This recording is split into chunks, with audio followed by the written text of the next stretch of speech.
요즘 세상 사람들은 메리 크리스마스라고 하지 않고 뭐라 그러죠? 해피 할리데이 그럽니다. 이 사람들이 왜 그런가 가만히 생각해 보면 이 메리 크리스마스에 담긴 그 뜻이 뭔가 좀 불편해 하는 것 같아요.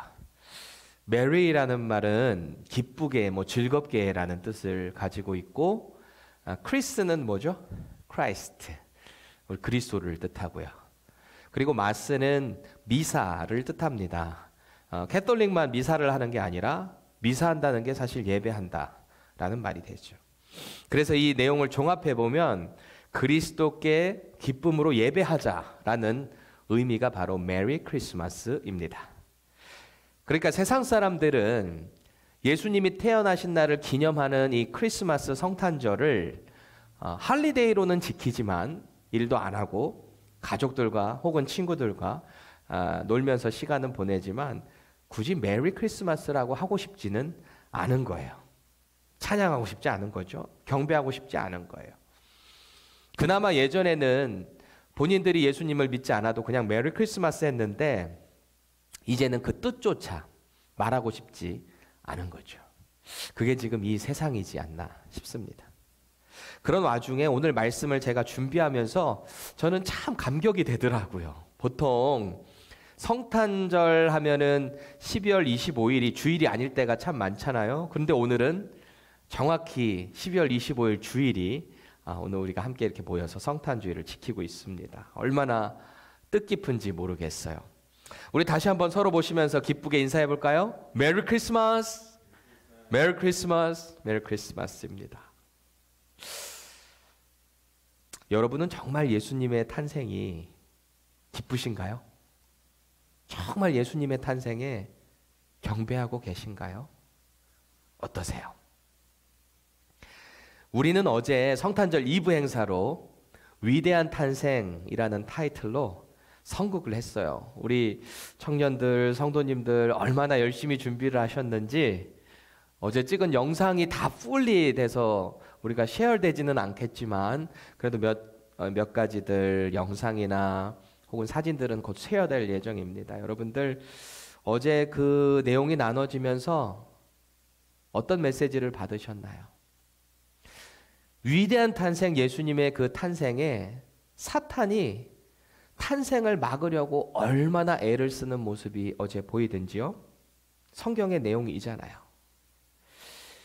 이 하나님의 아들 그리고 이 땅에 오신 메시아를 어떻게든 막아서 인류를 향한 그 구원을 사탄이 방해를 하잖아요. 그럼에도 불구하고 메시아는 태어나십니다. 왜요? 하나님께서 구약의 선지자들의 그 예언을 통해서 신실하게 약속된 그 예언에 의해서 주님은 오셨어요. 하나님이 그렇게 하시겠다라고 하셨기 때문에 예수님은 이 땅에 나으셨어요. 그리고 오늘 우리가 읽은 본문의 내용을 쭉 살펴보시면 그 메시아 예수님이 이 땅에서 어떤 과정과 어떤 배경에서 태어나셨는가? 그리고 천사로부터 어떤 사람들이 이 기쁜 소식을 듣고 기뻐하고 경배했는가? 그 내용을 소개하고 있습니다. 하나님의 아들, 이 땅을 구원할 그 메시아가 2000년 전 이스라엘의 아주 작은 동네인 나사렛, 그곳에서도 더 작은 동네인 베들레헴에 나셨어요. 또 그 베들레헴에서도 조금 일반적인 집이 아닌 마구간에서 예수님이 태어나셨어요. 여러분은 오늘 본문 보시면서 어떤 마음이 드셨어요? 그래도 하나님의 아들, 하나님이시라면서 메시아인데 너무 초라한 곳에서 태어난 게 아닌가 이런 생각 하셨나요? 아니면 오늘 본문을 보면서 여관이 이때도 있었네? 그러면 이 여관에는 아침이 나오나? 그런 생각 하셨나요? 아니면 우리 권사님, 집사님들은 수십 년 동안 신앙생활을 해오시면서 이 성탄절 설교 얼마나 많이 들으셨어요. 오늘 또 뻔한 내용 하겠지. 그래서 아무 생각이 없으신가요? 어떠세요? 이게 꼭 좋은 건 아닌데 이 땅의 메시아가 왜 마구간에서 나셨는가에 대한 것을 생각해 보자고요. 그거를 우리가 하나님의 입장에서 생각해 보시자고요. 최초의 인간인 아담과 하와를 하나님께서 창조하셨습니다. 그리고 그들이 에덴 동산에 살면서 그곳을 다스릴 수 있게 하셨어요. 그런데 이놈의 사탄이 뱀에게 들어가서 아담과 하와를 꼬드깁니다. 모든 동산의 열매는 먹어도 되는데 선과 악을 알게 하는 이 선악과는 먹지 말라고 했잖아요. 먹게 될 경우에 어떻게 돼요? You will surely die 그랬어요. 반드시 죽는다. 그런데 여러분, 아담과 하와가 그거 따먹고 나서 죽었나요? 그렇지 않았어요. 하나님께서 긍휼을 베푸셨어요. 다만 거기에 대한 페널티는 받았어요. 남자는 땀을 흘리는 노동의 고통, 우리 여자들은 아이를 낳아야 하는 해산의 고통 말이죠.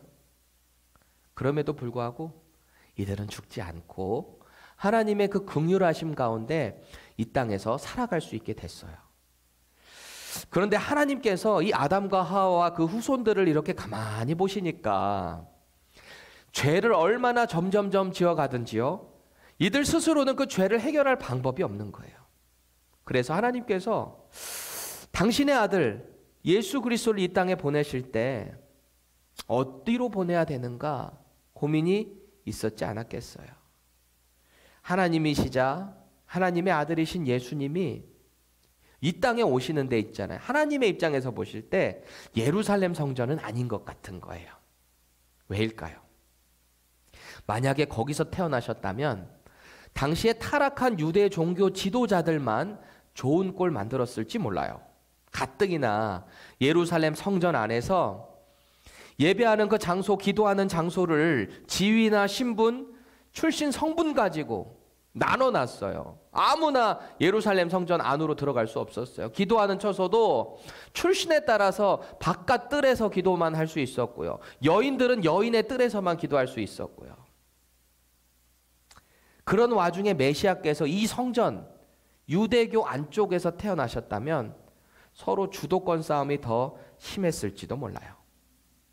그래서 예수님은 이 땅에서 지위고하를 막론하고 그 누구도 쉽게 접근할 수 있는 곳, 특히 천한 사람들과 소외받는 사람들이 쉽게 닿을 수 있는 곳, 마구간을 선택하신 거예요. 나사렛 동네 중에서도 가장 작은 마을인 베들레헴, 그곳에서도 가장 낮은 곳인 마구간에서 나신 것입니다. 그럼 그 나는 과정은 어땠는가? 오늘 본문 6절에서 7절 말씀을 다시 한번 읽겠습니다. 거기 있을 그때에 해산할 날이 차서 첫 아들을 낳아 강보로 싸서 구유에 뉘었으니 이는 여관에 있을 곳이 없음이러라. 그래요. 뭔가 이 분위기를 보세요. 이 우리가 읽어본 본문에 상당히 긴박하고 좀 부담스러운 상황이죠. 특히 이제 한 가정의 가장이 된 요셉의 입장에서 볼 때 지금 이 상황이 얼마나 힘들었을까요? 무게감이 상당했을 것 같아요. 가장으로서. 저도 교회 배려로 담임 목사 목회를 시작하기 전에 한 2달 반 정도를 한국을 다녀온 적이 있습니다. 그때 당시에 2달 반 된 갓난아기, 그리고 첫째 아들이 7살, 그 다음에 둘째 아들 4살 해가지고 자녀들과 함께 짐들 바리바리 쌌는 데 있잖아요. 그때 우리 김 목사님이 저희 짐을 이렇게 실어서 라이드를 해주셨는데 한국으로 출발하기 바로 전날 항공편이 딜레이가 된 거예요. 일주일이. 막막하더라고요. 그 일주일을 더 기다리려면 그때 당시에 우리 이순애 권사님이 집을 호스팅해 주셔서 본인은 딴 데 나가 계셨었거든요. 그런데 만약에 일주일 동안 우리가 더 딜레이 되면 권사님도 집에 못 들어오시잖아요. 그것도 미안하고 여러 가지 스케줄이 꼬일 걸 생각하니까 마음이 너무 답답하더라고요.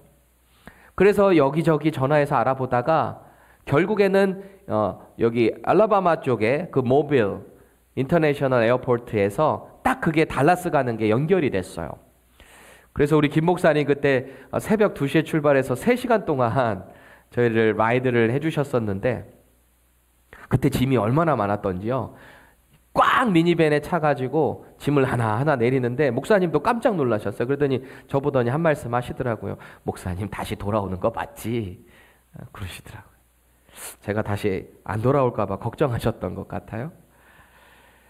그렇게 하나님의 은혜로 한국에서 계획한 모든 것들 다 이루고 논문 쓰고 있었으니까 논문도 초안을 다 쓰고 다시 펜사콜라로 돌아오는데요. 제가 보니까 한국 갈 때 짐보다 정확하게 2배 정도 이상 더 되는 것 같더라고요. 그 많은 짐들을 다 버리바리 배로도 붙이고 돌아오는 길에 있잖아요. 여기 제가 전에는 달라스에만 있었으니까 직항으로 왔다 갔다 했지 경유를 안 해봤거든요. 근데 여기 돌아오는 길은 애틀란타에서 짐을 바리바리 다 찾아가지고 다시 붙여야 되더라고요. 얼마나 진땀이 나던지. 이 가장으로서 새로운 사역지로 옮겨가는 그 과정이 이 보통 무게감이 느껴지는 게 아니더라고요. 오늘 요셉의 상황도 마찬가지였지 않았을까 싶어요. 하나님께서 당신의 계획에 따라서 이 모든 일들을 이뤄 가셨는데 여러분 베들레헴으로 호적하러 간다는 말은 이 당시에 로마의 황제가 이 명령을 내렸잖아요. 호적을 한다라는 것은 텍스를 잘 걷기 위해 세금을 잘 걷기 위해서도 있고 두 번째는 이 군사를 징집할 때 그거를 그 호적에 따라서 하게 되다 보니까 좀 더 시스테믹하게 할 수 있겠죠. 그래서 황제가 명령을 내렸으니까 모든 사람들은 자기 출신 고향으로 돌아가서 그 호적을 신고해야만 했던 거예요. 그런 상황에서 지금 이곳에 온 거죠. 상상해 보세요, 여러분들. 젊은 청년 요셉이 결혼도 하기 전에 자기 정혼녀가 임신한 거예요.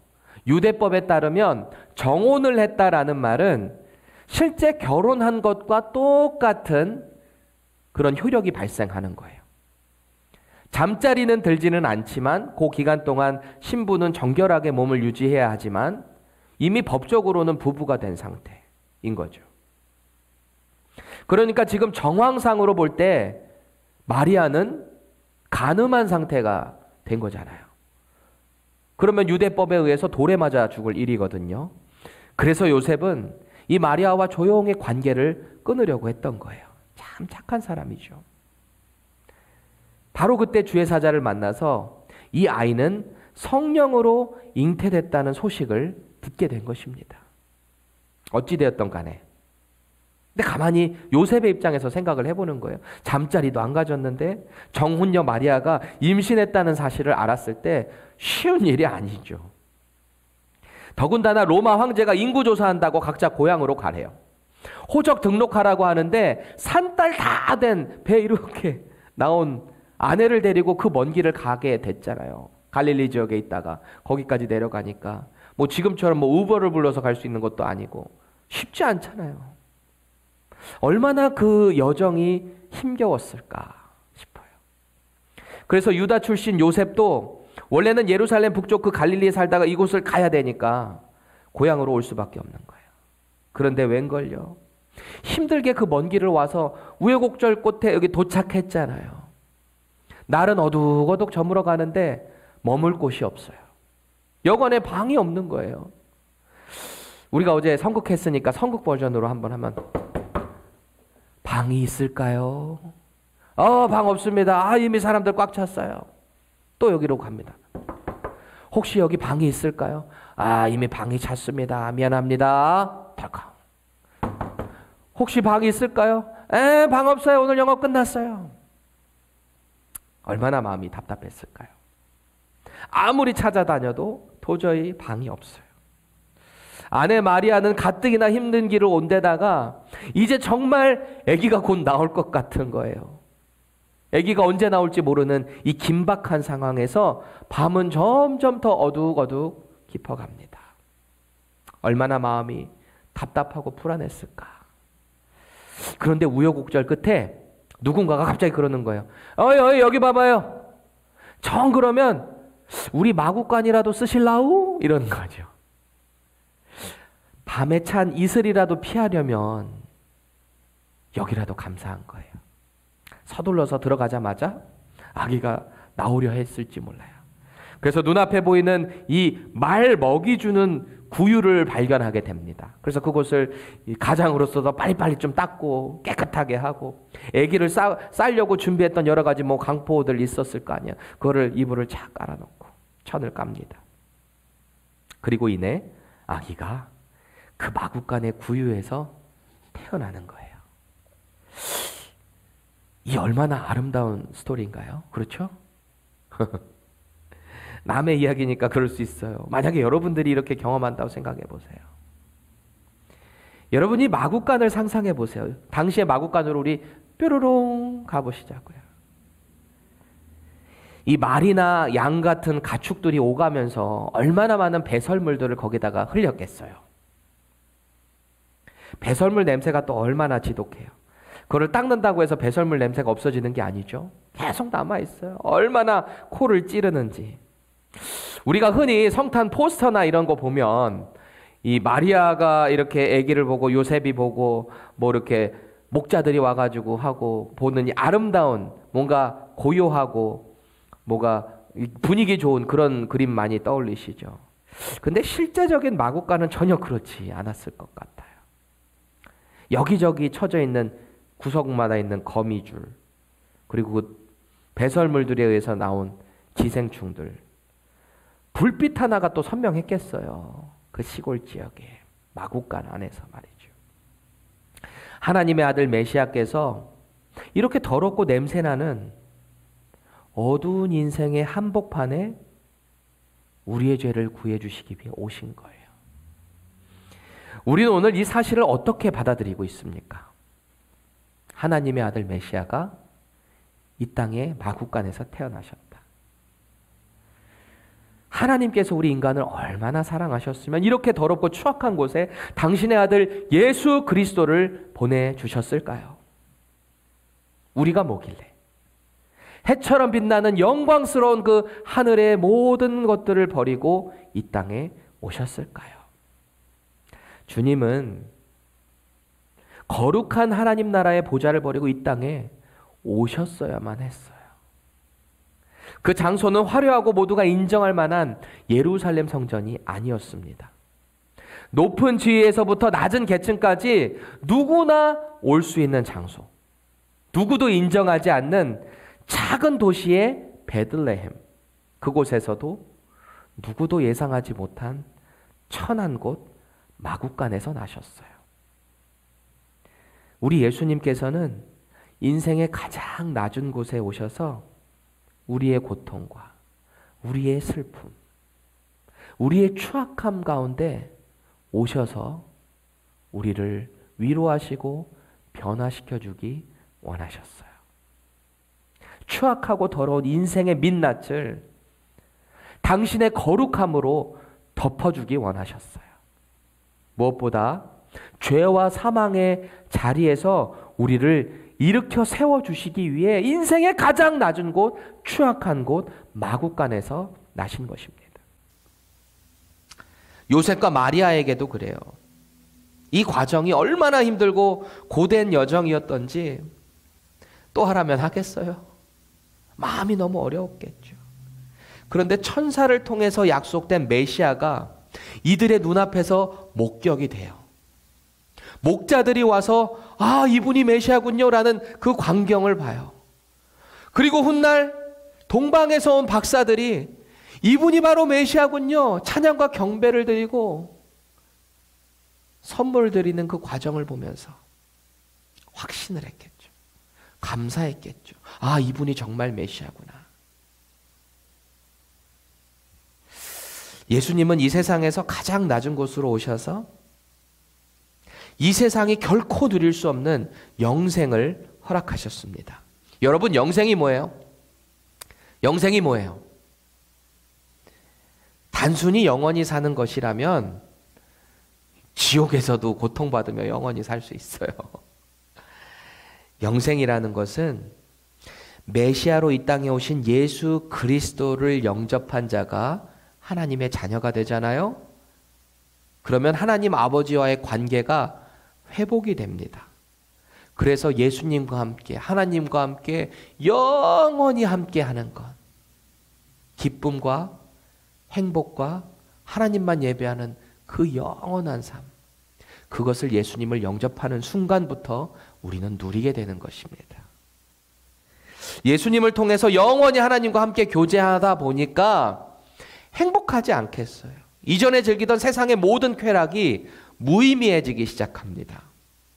일주일 내내 피곤하게 세상에서 일하다가도 주일에 교회 와서 혹은 수요 예배에 교회 와서 하나님 말씀 듣고 기도하다 보니까 마음에 막 회복이 되고 충전이 되는 거예요.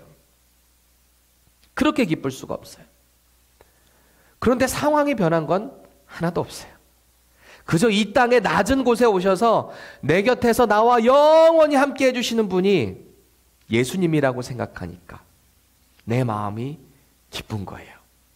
평안해지는 거예요. 행복해요. 매일이 기뻐요. 이런 행복한 신앙생활이 저와 여러분들의 것이 되기를 축원합니다. 오늘 본문에 이런 기쁨을 극적으로 누린 사람들이 등장하는데 바로 목자들이에요. 목자들. 이 사람들은 당시에 낮은 계층 중에 하나로 속하는 사람들이에요. 8절 말씀 보세요.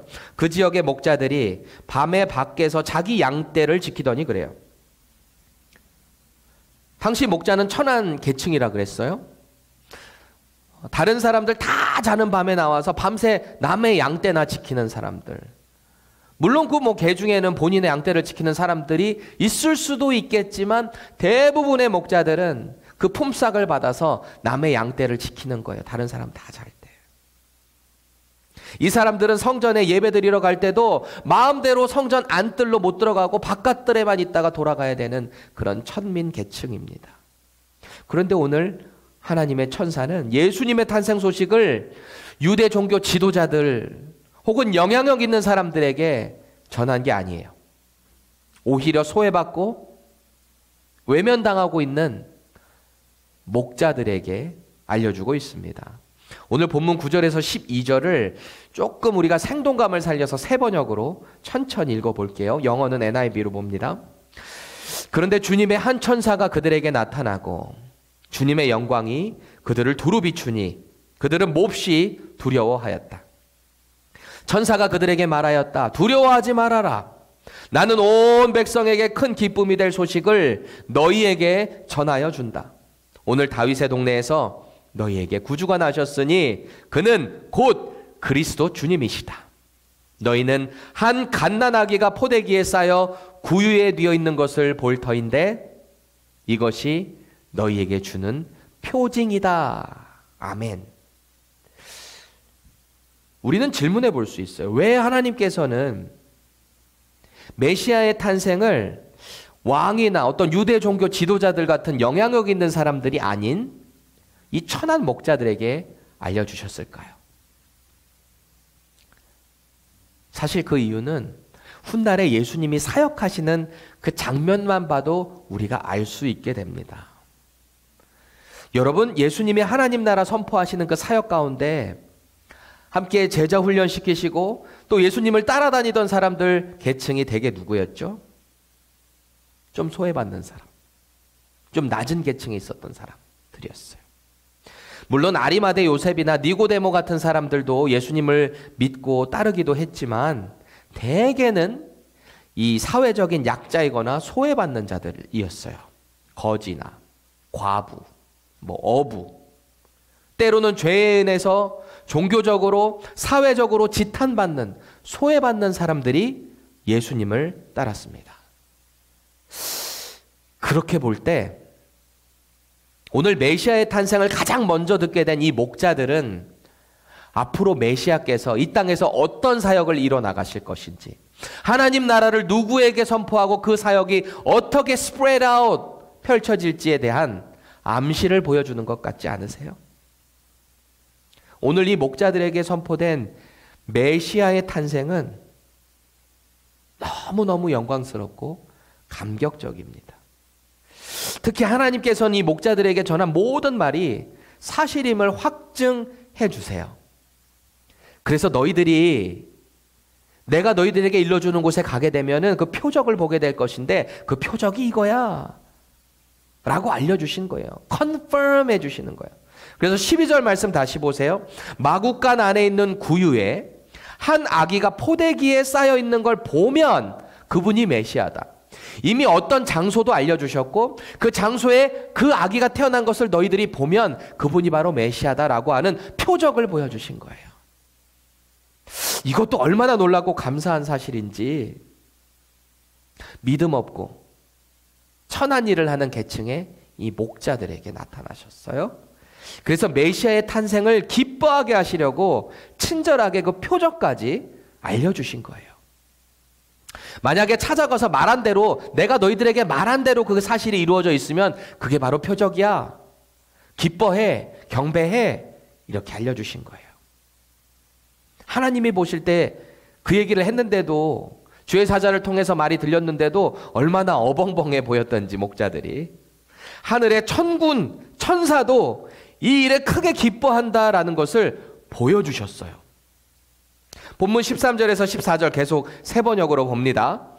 갑자기 그 천사와 더불어 많은 하늘 군대가 나타나서 하나님을 찬양하여 말하였다.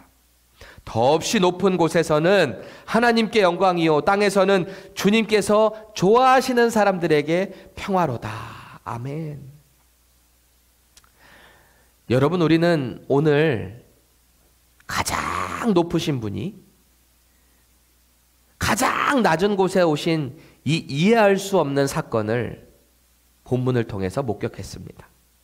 이 소식은 하늘에 있는 신비한 존재인 천군 천사에게도 너무나 영광스럽고 기쁜 일인 거예요. 예수님께서 마구간에 이 나신 일은 가장 높으신 하나님께는 영광이고요. 하나님께서 사랑하시는 우리 인간들에게는 이 땅에서 평화라는 것입니다. 우리가 마음에 뭔가 평화를 얻을 때는 어떤 상태일까요? 보통 좋은 일이 생기거나 걱정 근심이 없을 때, 마음에 좀 안정감을 느낄 때 이 평화를 경험하게 되잖아요. 오늘 이 땅에 나신 예수님의 소식이 바로 그렇다는 것입니다. 반대로 이 기쁜 소식을 누리지 못하는 사람들은 그리스도께서 다시 이 땅에 재림해서 오실 때는 그분의 분명한 이 탄생 사건에 핑계댈 수 없는 두려움과 공포가 될 거예요. 저와 여러분은 이 영광스럽고 기쁜 예수님의 탄생 소식에 어떻게 반응하고 계신가요? 이 탄생 소식을 가지고 어떤 삶을 살아가고 계신가요? 이 기쁜 소식을 나만 알고 끝나시나요? 아니면 혹시 스스로도 이 기쁨을 누리지 못하고 계신가요? 예수님은 이 땅에 소외받는 자들 그리고 죄인들을 위해서 오셨어요. 이 소외받는 자, 죄인은 1차적으로는 저와 여러분들이 되겠죠. 나아가서 이 소외받는 자들은 남들 다 잘 때 어두운 곳에서 방황하는 영혼들일지 모르겠어요. 제가 수년 전에 유튜브를 통해서 봤던 짧은 이 설교 영상 하나가 뇌리에 남아 있는데, 뉴욕에 한 대형 교회가 있습니다. 이 교회 목사님이 어느 날 설교를 하는데 본당 저 끝에서 허름한 노숙자 한 명이 예배당 안으로 들어와서 앉는 거예요. 이렇게 보니까 냄새가 또 얼마나 많이 나던지 주변에 있는 성도들도 뭔가 좀 표정이 어그러지는 것 같은 게 보이기 시작하고요. 예배가 다 끝나고 사람들이 다 떠난 뒤에도 그 노숙자가 저기 가만히 앉아있다가 이 목사님을 향해서 걸어오더래요. 그래서 목사님이 속으로 생각을 했죠. 내가 얼마를 줘야 되나. 그러다가 이렇게 뒤척거리다 보니까 5불짜리가 하나 나왔대요. 그래서 그걸 주면은 가겠지 해서 5불을 딱 줬대요. 그러자 이 노숙자가 돈을 다시 돌려주면서 이런 말을 하더래요. 목사님, 제가 지금 필요한 건 이 5불짜리가 아니라 당신이 오늘 전한 그 예수님이 저는 필요합니다. 그러더래요. 그러면서 쭉 자기의 이야기를 하는데, 사실 저는 어제 이 교회 주차장에서 잤습니다. 그런데 아침에 들려오는 성가대의 그 찬양 소리에 저도 모르게 이 자리에 앉아있게 됐습니다. 나는 오늘 그 예수님을 알고 싶습니다. 이 목사님이 그 얘기를 듣는 순간 망치로 머리를 한 대 얻어맞은 것 같더래요. 언제나 그랬듯이 노숙자를 무시하고 판단했던 자신이 너무 부끄러웠대요. 너무너무 초라했대요. 그리고 이 목사님은 그 노숙자를 꼭 안아줍니다. 그렇게 저기 앞에서부터 냄새가 나던 노숙자였는데 그 사실을 알게 되고 예수님을 필요로 하는 그 영혼을 앞에 보고 그 냄새가 더 이상 냄새로 느껴지지 않더래요. 향기로 느껴지더래요. 꼭 안아줍니다. 그리고는 그를 씻게 해주고 결국은 그를 하이어해서 교회 청소하는 집사님으로 세웠대요. 그리고 이제는 가장 친한 친구 중에 한 명이 돼서 하나님을 섬기고 있다라는 간증이었습니다. 여러분, 우리야말로 정말 더럽고 추악하고 냄새나는 세상에 살아가면서도 아무런 수치심 없이 죄 가운데 살던 노숙자의 모습 아니었을까요? 그러다가 우리는 하나님의 은혜로 예수님의 복음을 만나고 나니까 기뻐함으로 이렇게 우리는 하나님의 자녀로 살아가고 있습니다. 여러분, 저는 우리 주변에 있는 모든 노숙자들 다 그렇게 사랑합시다, 다 도와줍시다, 다 우리 집으로 들여와서 같이 도와줍시다 이 말을 하는 게 아니에요. 우리가 누군가를 도와줄 때는 지혜가 필요해요. 이 도움을 통해서 주의 복음이 전달될 수 있다면 그 성령님의 음성에 우리는 민감할 필요가 있어요. 그런 마음을 주시면 그렇게 해야죠. 노숙자에게 해야죠. 지혜가 필요해요. 그런데 여러분, 제가 질문 하나 드릴게요. 속으로 답변해 보세요. 예수님을 만나고 나니까 여러분들 세상이 뭔가 달라져 있던가요? 다시요. 내가 예수님 만나고 변화되니까 그동안 내가 겪고 있었던 여러 가지 어려움들, 돈에 대한, 빚에 대한 문제들 다 해결되던가요? 예수님 만나고 나니까. 해결되시기를 축복드립니다. 그런데요, 안타깝게 사실 우리가 예수님 만났다고 온 세상이 바뀌지는 않더라고요. 오히려 온갖 어려움이 예수님을 만나고 난 이후부터 더 많이 생기는 걸 많이 보게 됩니다. 예수님 만나고 나니까 관계적으로 더 어려워질지도 몰라요. 가족 안에서. 그게 복음 아닌가요? 복음이 하나님 나라를 확장해 가는 것도 되지만 이 복음을 통해서 그 복음을 받아들이지 않는 가족이거나 누가 친구가 더 대적할 수 있는 상황이 발생될 수 있다고 예수님이 이미 예언하셨어요. 그럼에도 불구하고 우리가 예수님을 만나게 되면 이 세상이 도저히 줄 수 없는 그 소망을 품게 됩니다. 기쁨이 있어요. 사도 바울은 그래서 이렇게 고백해요. 로마서 8장 24절에서 25절 봅니다. 우리가 소망으로 구원을 얻었음에 보이는 소망이 소망이 아니니 보는 것을 누가 바라리요. 만일 우리가 보지 못하는 것을 바라면 참음으로 기다릴지니라. 아멘. 그래요. 그리스도를 통한 구원의 소망, 또 그 구원의 끝에 예수님께서 나를 반겨주실 것이라는 그 소망으로 살아가는 거예요. 이게 바로 오늘 우리에게 이 땅에 나신 구세주 예수 그리스도의 탄생을 기뻐할 수밖에 없는 이유 중에 하나인 것입니다. 세상은 예수님의 탄생을 기뻐하는 우리를 보면서 한심해할지 몰라요. 아우, 지금 시대가 어느 시대인데 성탄절에 교회 나간다 그래. 비아냥될지도 몰라요. 하지만 우리에게는 보이지 않는 소망인 영원한 그 하나님의 나라, 지금 이 땅에서 누리고 있는 그 나라가 있는 거예요. 주님과 함께 영원히 왕 노릇하는 그것을 우리는 바라보기 때문에 우리의 상황이 어떻든 간에 상관없이 기쁜 것입니다. 구원자 예수님이 나의 소망이 되시기 때문에 이 땅에서 어떤 어려움과 고난이 있어도 이겨낼 수 있는 것입니다. 여러분, 옛날 복음성가 중에 너는 왜 항상 웃니? 라는 찬양이 있었어요. 우리 젊은 청년들은 모르실 텐데 우리 어르신들 아시는 분들 따라해 보세요. 1절만 함께 불러볼까요? 너는 왜 항상 웃니? 슬퍼도 눈물 나도 남들은 모를 거야. 왠지 좋아, 항상 좋아. 무엇이 그리 좋은지, 무엇이 그리 좋은지 나도 알게 해다오. 너와 나 만나려고 주 예수님 오셨단다. 아멘. 사도 바울 역시 이 감격적인 사실에 기뻐합니다. 디모데전서 1장 15절 말씀 함께 보겠습니다. 미쁘다 모든 사람이 받을 만한 이 말이요 그리스도 예수께서 죄인을 구원하시려고 세상에 임하셨다 하였도다. 죄인 중에 내가 괴순이라. 아멘. 여러분 2000년 전 이 땅에 가장 낮은 곳에 오신 예수님은 저와 여러분들의 기쁨입니다. 그리고 우리 안에 평화인 줄 믿으시기 바랍니다. 혹시 마국간처럼 냄새나고 추악하고 더러운 환경에 처했다고 절망하지 마세요. 우리의 소망 되시는 예수님께서 바로 그곳에서 나셨습니다. 그리고 그곳에서 나셔서 영원히 우리와 함께 하시겠다라고 약속하셨습니다.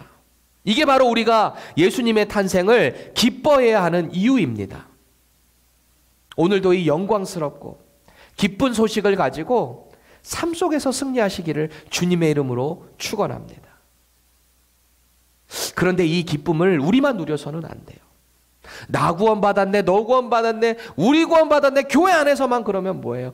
이 복음을 주변 세상에 가서 전해야 되는 것 아닐까요? 우리 주변에 복음을 모르는 사람, 혹시 교회를 떠난 사람들이 누구인지 떠올려 보세요.